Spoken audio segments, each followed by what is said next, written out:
오늘 우리에게 주신 말씀은 디모데전서 1장 3절부터 7절 말씀입니다. 제가 가지고 있는 신약성경 337페이지 디모데전서 1장 3절부터 7절 말씀입니다. 다 찾으셨으면 제가 봉독해 드리겠습니다. 내가 마게도니아로 갈 때 나를 권하여 에베소에 머물라 한 것은 어떤 사람들을 명하여 다른 교훈을 가르치지 말며 신하와 끝없는 족보에 몰두하지 말게 하려 함이라. 이런 것은 믿음 안에 있는 하나님의 경륜을 이름보다 도리어 변론을 내는 것이라. 이 교훈의 목적은 청결한 마음과 선한 양심과 거짓이 없는 믿음에서 나오는 사랑이거늘 사람들이 이에서 벗어나 헛된 말에 빠져 율법의 선생이 되려 하나 자기가 말하는 것이나 자기가 확증하는 것도 깨닫지 못하는도다. 아멘. 이 시간에는 조현정 목사님 나오셔서 분별하지 못하면이라는 말씀으로 말씀 전해 주시겠습니다. 많은 은혜 받으시기 바랍니다.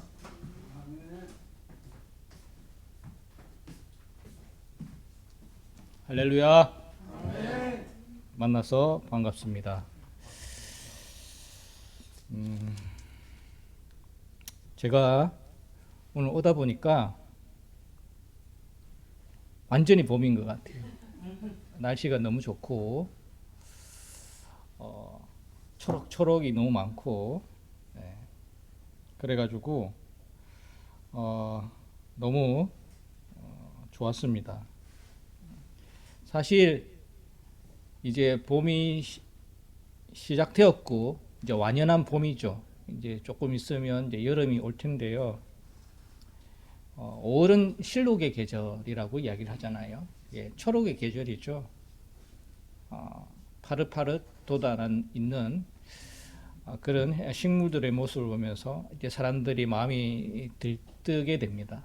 그래서 저는 항상 오면서 이렇게 보면 무엇을 보냐면 고속도로에 지나가는 관광버스를 봐요. 그래서 항상 관광버스 눈에 들어오거든요. 많이들 놀러 가는구나. 이번에는 진짜 많이 놀러 가네. 뭐 이런 생각들이 드는 거죠. 지금도 오면서 지나가는 관광버스들을 많이 봤습니다. 지금도 그렇지만 앞으로도 더 그렇겠지만 아마도 많은 사람들이 여행을 갈 거예요.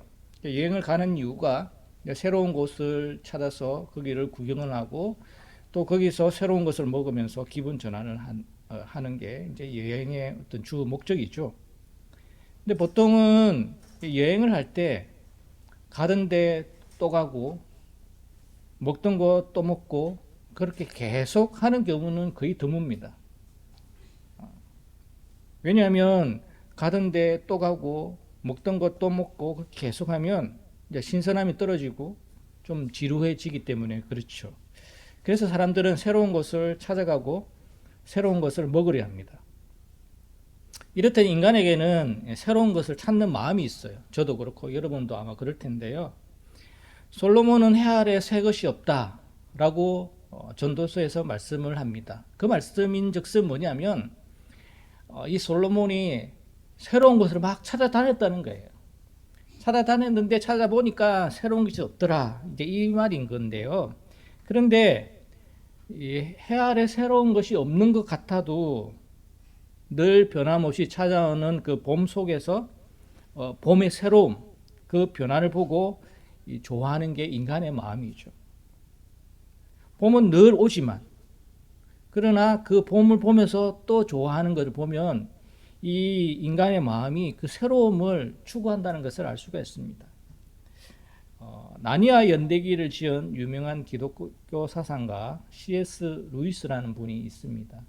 이분의 책들 중에 스크루테이프의 편지라는 책이 있어요. 이 스크루테이프의 편지는 말 그대로 이 스크루테이프라는 인물이 자기 조카인 누구냐면 웜우드라는 이 조카에게 31편의 편지를 보내는 것들을 갖다가 이렇게 만들어 놓은 책입니다. 근데 이 스크루테이프가 어떤 사람이냐면, 어떤 사람은 아니고 어떤 존재냐면요, 악마예요, 악마. 그래서 고참 악마예요. 고참 악마인 스크루테이프와 신참 조카 악마인 웜우드에게 보내는 편지입니다. 그래서 악마의 입장에서 어떻게 하면 이 인간들을 갖다가 이렇게 나락으로 떨어뜨릴지를 막 이 자기 신참 조카인 웜우드에게 전해주는 내용들이에요. 그러면서 거기에 보면 이런 말이 있습니다. 사람들은 예나 지금이나 변함없는 것을 질색하는 마음이 있어. 이 질색하는 감정을 파고들어야 돼 라고 이야기를 하면서 어떻게 이야기하냐면, 그러면서 기독교와 위기, 기독교와 신심리학, 기독교와 나치 독일의 신질서, 기독교와 신후의 역사, 기독교와 심령연구, 기독교와 채식주의, 이렇게 기독교와 뭐 이런 걸 찾게 만들고 관심을 갖게 해야 해. 순전한 기독교에서 멀어지게 하고 다른 뭔가 새로운 것에 관심을 갖게 해야 해. 이렇게 이야기하는 장면이 있습니다.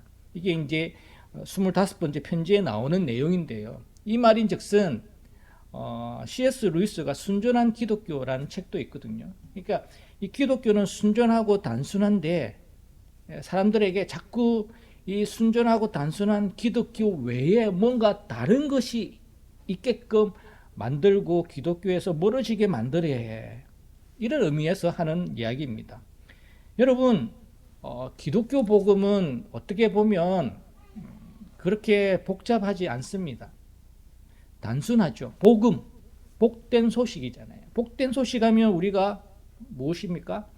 그리스도 십자가, 그 다음에 하나님의 영광, 그 다음에 자기 부인, 이런 내용들이잖아요. 그래서 사실은 단순한 면이 있거든요. 물론 교리적으로 복잡한 이야기 이런 것들을 할 수가 있겠으나, 그러나 이 복음 자체는 사실은 단순한 거죠. 명확합니다.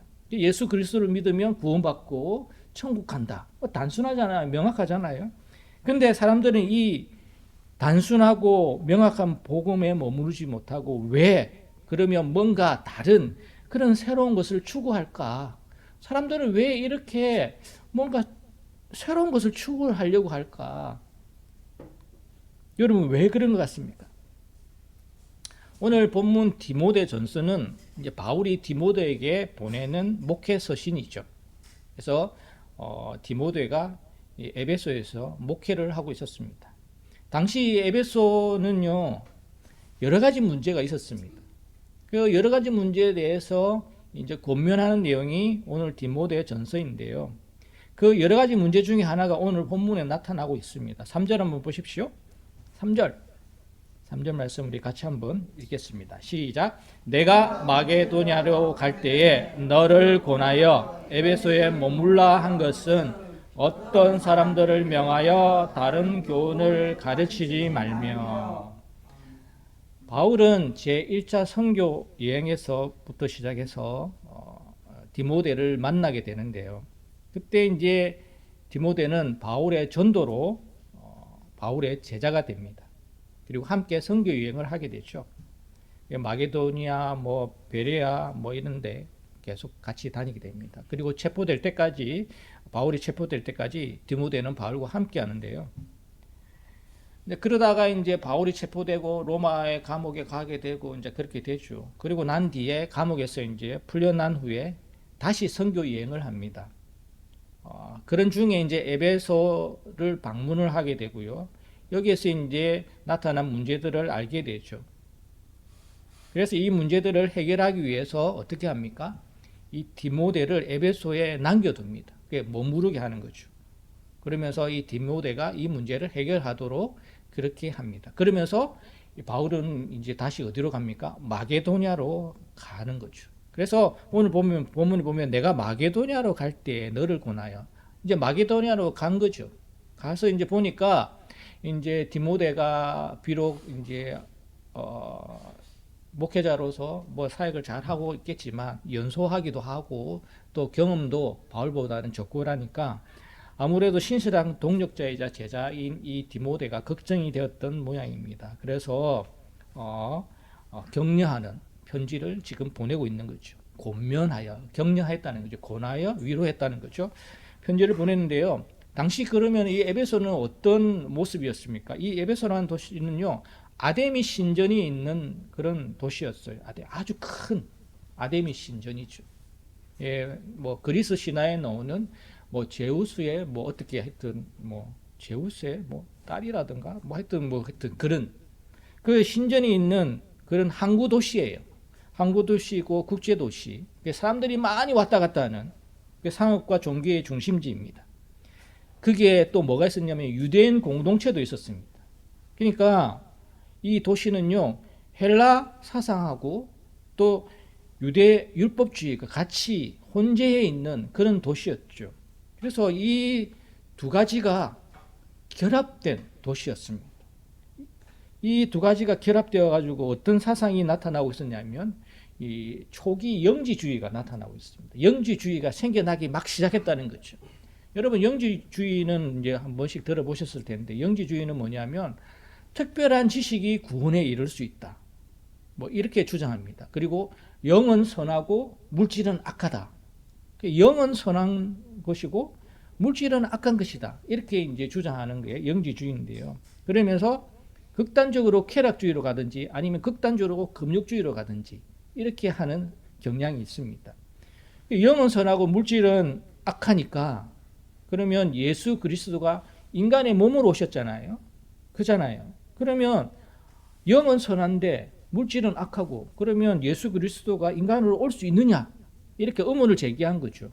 그러면서 예수님만으로는 부족해. 뭔가 더 특별한 게 있어야 돼. 하면서 막 그런 특별한 것들을 이야기를 하기 시작합니다. 그래서 특별한 뭔가 영적 체험 뭐 이런 것도 필요하다 등등 여러 가지 뭔가 새로우면서 색다른 차원이 다른 주장을 합니다. 이렇게 색다르면서 차원이 다른 이런 주장에 사람들은 관심과 호기심을 보인다는 거예요. 그게 보이기 시작한 거죠. 그래서 그런 문제들이 지금 오늘 이 본문에서 나타나고 있습니다. 사실 바울은요, 예루살렘에서 체포되기 전 에베소 장로들과 작별할 때, 그러니까 이 본문으로부터 시작해서 약 5년 전쯤의 이야기인데요. 뭐라고 말씀했냐면 사도행전 20장 29절과 30절에 보면 사나운 이리가 에베소 교회에 들어와서 자기를 따르게 하려고 어그러진 말을 할 거다라고 예언의 말씀을 합니다. 그 말씀이 이제 5년이 지난 지금 이제 사실로 드러나고 있는 거죠. 거짓 교사들이 나타난 거고 이 거짓 교사들이 다른 교훈을 가르치고 있습니다. 여러분 오늘 보면 3절에 어떤 사람들을 명하여 다른 교훈을 가르치지 말며 이제 그렇게 하게 하지 말도록 이제 디모데에게 권면을 하고 있잖아요. 그러면 이 거짓 교사들이 다른 교훈을 가르치고 있다는 거예요, 지금. 그러면 그 다른 교훈이라는 게 뭘까요, 여러분? 그 다른 교훈이라는 게 오늘 본문 4절에 나오고 있습니다. 그 다른 교훈은요, 본문 4절 같이 한번 읽습니다. 시작. 신하와 끝없는 족보에 몰두하지 말게 하려 함이라. 이런 것은 믿음 안에 있는 하나님의 경륜을 이룸보다 도리어 변론을 내는 것이라. 아멘. 다른 교훈이 뭐냐면 신하와 끝없는 족보에 몰두하게 만드는 것이죠. 그 신하와 끝없는 족보를 가르친다는 거예요. 그래서 계속 그에서 몰두하게 만드는 이게 이제 다른 교훈이라는 겁니다. 이스라엘은 불멸하다. 이스라엘은 영원하다. 율법도 영원하다. 이게 모세오경을 비롯한 그런 율법을 일컫는 게 있죠. 그리고 자기들이 만들어 놓은 그런 율법을 말하는 겁니다. 거기에다가 성경에 없는, 성경에 기록되어 있지 않은 그런 수많은 족보 이야기를 합니다. 사실은 성경에 기록된 족보 외에 그 수많은 족보들 뭐 아담으로부터 시작해가지고 우리가 알고 있는 이 성경에 기록된 족보만 해도 얼마나 많아요. 사실은 너무너무 많은데도 거기에 더해가지고 거기에 없는 수많은 족보 이야기를 갖다가 더 이야기를 해가지고 그 구약 역사를 왜곡되게 가르쳤습니다. 이게 이제 유대교적인 가르침이죠. 이런 유대교적인 가르침을 계속 가르쳤다는 거예요. 그런데다가 여기에다 뭘 또 더했냐면요, 영지주의적인 색채도 더했다는 것을 알 수가 있는데요. 오늘 본문은 아니지만은 오늘 디모데전서 4장에 보십시오. 4장 3절에 보면, 디모데전서 4장 3절에 보면 뭐라고 말씀하냐면, 앞부분에 보면 혼인을 금하고 어떤 음식물은 먹지 말라고 할 터이나 라고 말씀하고 있습니다. 이건 뭐냐면 결혼을 반대한다는 거죠. 그리고 특정 음식을 먹지 말라, 멀리하라, 이렇게 가르치고 있습니다. 이걸 왜 이렇게 하냐면 영지주의 영향 때문에 그렇습니다. 영지주의가 뭐라 했죠?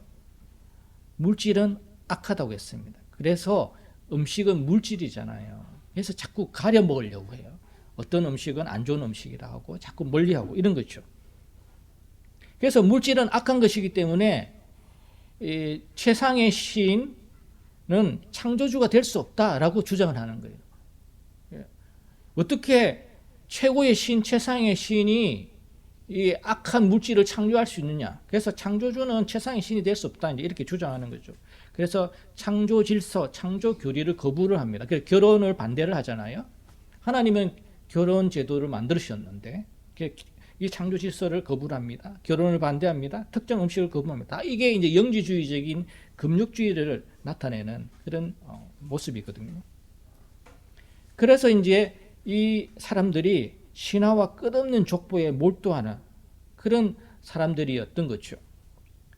이 유대교적인 것과 영지주의적인 것, 이게 이제 혼합된 사람들이었습니다. 그러니까 유대교적인 것만 가르치는 것이 아니라 영지주의 사상까지 같이 해가지고 혼합하여 가르쳤다는 거죠. 영지주의적 유대주의 또는 유대주의적 영지주의, 이거를 가르쳤습니다. 여러분, 이런 가르침 뭔가 풍성하고 뭔가 많아 보이고 뭔가 색달라 보이고 뭔가 새로워 보이고 이런 가르침을 하게 되면 보통 이제 사람들이 어떤 반응을 보일 것 같습니까? 그렇죠. 보통 이렇게 호기심이 생기잖아요. 관심이 생기잖아요. 뭔가 새롭다. 기존의 가르침보다 뭔가 다른 것 같아. 뭔가 거기에 뭔가 큰 게 있는 것 같아. 이런 반응을 보이죠. 근데 이런 반응 속에서 거기서 끝나면 좋겠지만 그러나 그렇지 않습니다. 이런 반응이 지나고 나면 결국에는 어떤 일에 이르게 되느냐면요. 그러면 이게 정말로 하나님의 어떤 복음이냐, 하나님의 말씀이냐, 이런 것들에 대한 문제 제기가 일어날 수밖에 없죠. 정말로 하나님이 원하시는 그런 어떤 말씀의 영역이냐, 이런 것들은 이제 문제 제기가 일어날 수밖에 없습니다. 오늘 말씀처럼 믿음 안에 있는 하나님의 경륜, 하나님의 계획을 불러오느냐, 아니면 논쟁과 다툼, 이 변론을 불러오느냐. 사실 새로운 것이 생기면 항상 그런 것 같아요. 논쟁이 생기고 다툼이 생기고 변론이 생기는 것 같습니다. 우리 한국 교회만 봐도요, 새로운 뭔가 이론이 막 도입이 되잖아요. 그러면 처음에는 뭔가 새롭다, 막 좋다, 막 관심을 가져요. 그러다가 이제 그에 대한 연구를 하고 막 그럽니다. 그러다가 이거는 정말로 성경적이고 괜찮다 해가서 받아들이는 게 있고, 근데 이거는 아무래도 좀 이상한 것 같아. 이거는 성경에 벗어난 것 같아. 이러면서 이거는 이단적이야. 또는 주의해야 돼. 또는 성경과 배치돼. 막 이런 이야기를 하게 됩니다. 그래서 이 변론을 불러일으키는 거죠. 네가 옳으니 내가 옳으니 하면서 끝없는 추측과 소모적인 논쟁에 빠지게 됩니다. 뭔가 자신만 아는 비밀이 있는 것처럼 우월감을 나타냅니다. 사실 인간은 남들이 모르는 비밀이나 특별한 지식을 소유하고 싶어하는 본능이 있습니다. 그래서 이런 본능 때문에 당시 신화와 끝없는 족보에 끌렸던 거죠. 뭔가 복잡하면서도 심오한 듯 그렇게 보였기 때문에. 그래서 사람들은 그게 끌렸던 겁니다. 누구나 아는 단순한 복음, 십자가와 부활 이런 것보다는 우리들만 깨달았어 주장하는 뭔가 차원이 다른 지식은 인간에게 어떤 지적 교만을 불러일으킵니다. 나는 남들이 모르는 뭔가를 깊은 진리를 알고 있어. 이런 이제 생각이 공동체 내에서 영적 우월감을 갖게 하는 거죠. 그러면서 그런 사람들은 또 영적 우월감을 갖고 있고 그런 사람을 따르게 됩니다. 그게 다른 교훈을 추종하게 만드는 강력한 동기가 되는 거죠. 인간에게는 하나님처럼 되고 싶어하는 아담의 본성이 여전히 남아 있습니다. 아담과 하와는 에덴에서 영원히 살 수 있는데 그 영원한 게 날마다 저는 새로울 거라고 생각합니다. 하나님과 함께 있으니까. 하나님은 지루한 분이 아니시잖아요.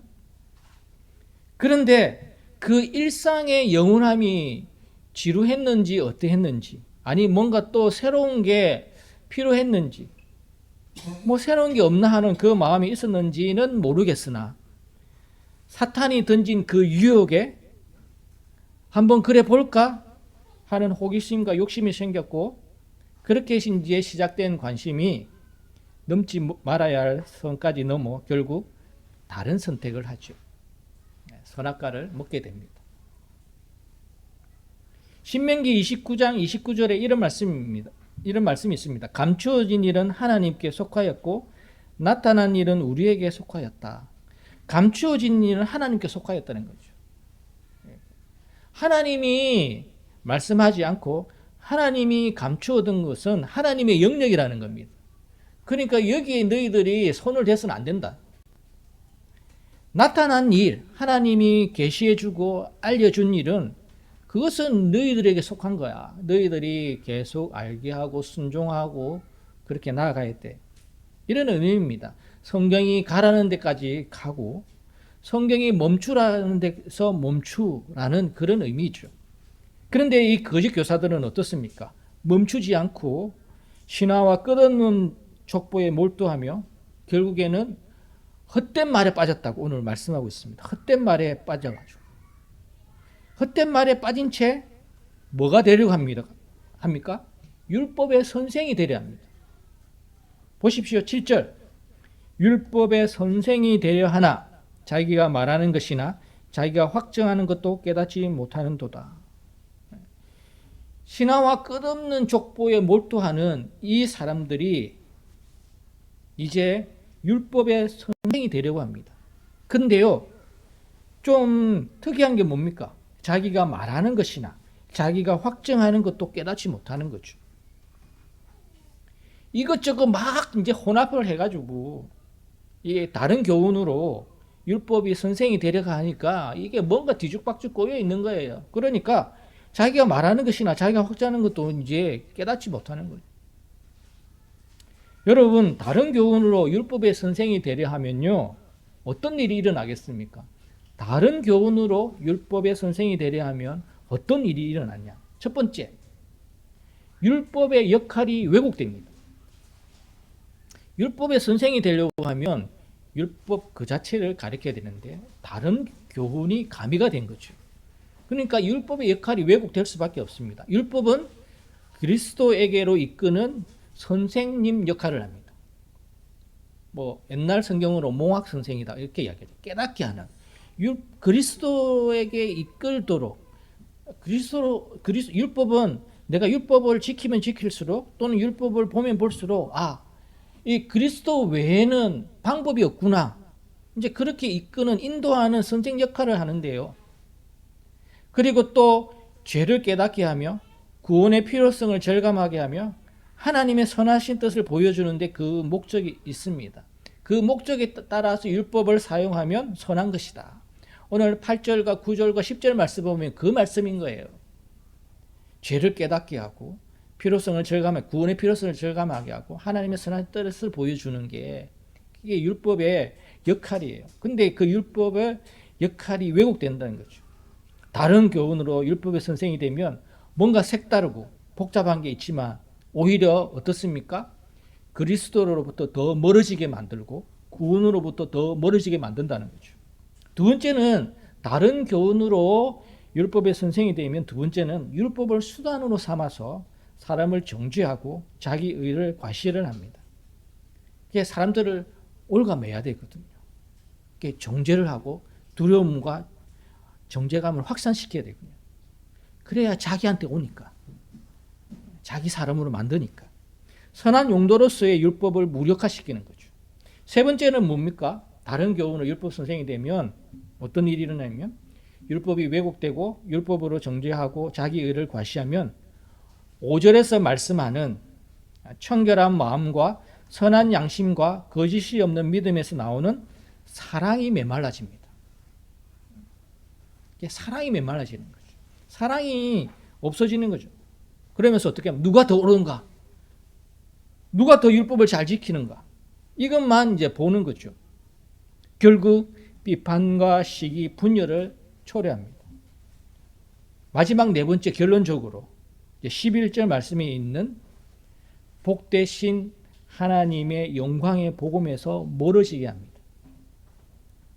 예배와 양육, 교제와 섬김, 이 모두가 하나님의 경륜을 배우는 곳이잖아요. 하나님의 경륜을 배우잖아요. 근데 자꾸 이제 비본질적인 것에 몰두하게 됩니다. 뭔가 절차가 어떻고, 뭐 과정이 어떻고, 뭔가 우리는 이렇고, 그렇고, 막 이렇게 이야기하면서 논쟁과 헛된 말로 영광의 복음에서 멀어지게 하는 거죠. 여러분, 그때도 다른 교훈이 많았으나 지금도 다른 교훈이 많습니다. 사회가 복잡해지고 더 현대화되면 될수록 더 그런 것 같습니다. 다른 교훈이 많은 것 같습니다. 신비주의. 사람들은 신비주의에 혹하는 것 같아요. 자의적으로 성경을 해석합니다. 그러면 사람들이 와 이렇게 하죠. 그런 것도 있어? 근데 이런 것들은 검증을 해야 되는 거죠. 그러니까 검증을 하지 않고 사람들은 이 자의적인 성경 해석에 매료되는 겁니다. 그 다음에 뭐 기도 중에 얻게 된 개인적인 환상, 뭐 그런 개인적인 음성, 뭐 이런 것들이죠. 이게 성경적이냐? 이런 걸 확인해 봐야 되는데 사람들은 그렇게 하지 않아요. 혹은 성경 구절을 짜 맞추어 만든 소위 영적 비밀을 강조하는 거야. 내가 이런 영적 비밀을 알고 있어. 나만 아는 깊은 단계가 있어. 이런 걸 강조하면서 성경의 가르침을 이제 무시하는 거죠. 그러면서 특정 집회를 참석해야 한다고. 그러면 또 어떤 율법적인 생활을 강조합니다. 꼭 이건 해야 돼. 꼭 이거는 지켜야 돼. 여러분, 결론입니다. 오늘 본문을 통해서 우리에게 주시는 메시지는 무엇이겠습니까? 첫 번째, 성경으로 충분한가? 성경으로 충분한가? 성경의 충분성이죠. 뭔가 새롭고 다른 게 있더라도 성경이 가는 곳까지 가고 멈추는 곳에서 멈추는 것.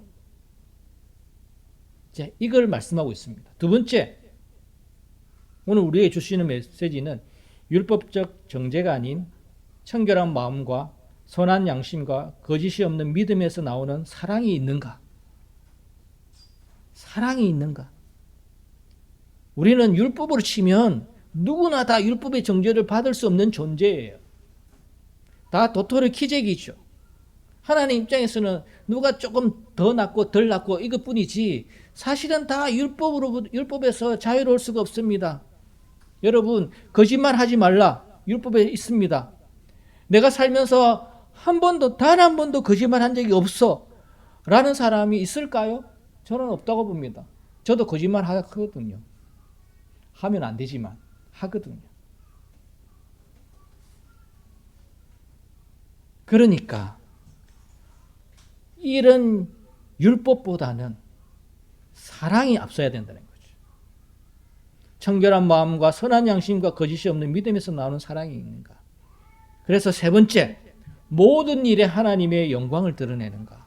이게 이제 오늘 본문에서 말씀하는 메시지입니다. 결국에는 이렇게 성경이 가는 곳에서 가고 멈추는 곳에서 멈추고 성경으로부터 충분하고 그리고 사랑으로 모든 일을 감당하며 하나님의 영광을 올려드리는 것. 이게 오늘 본문에서 우리에게 주시는 하나님의 메시지입니다.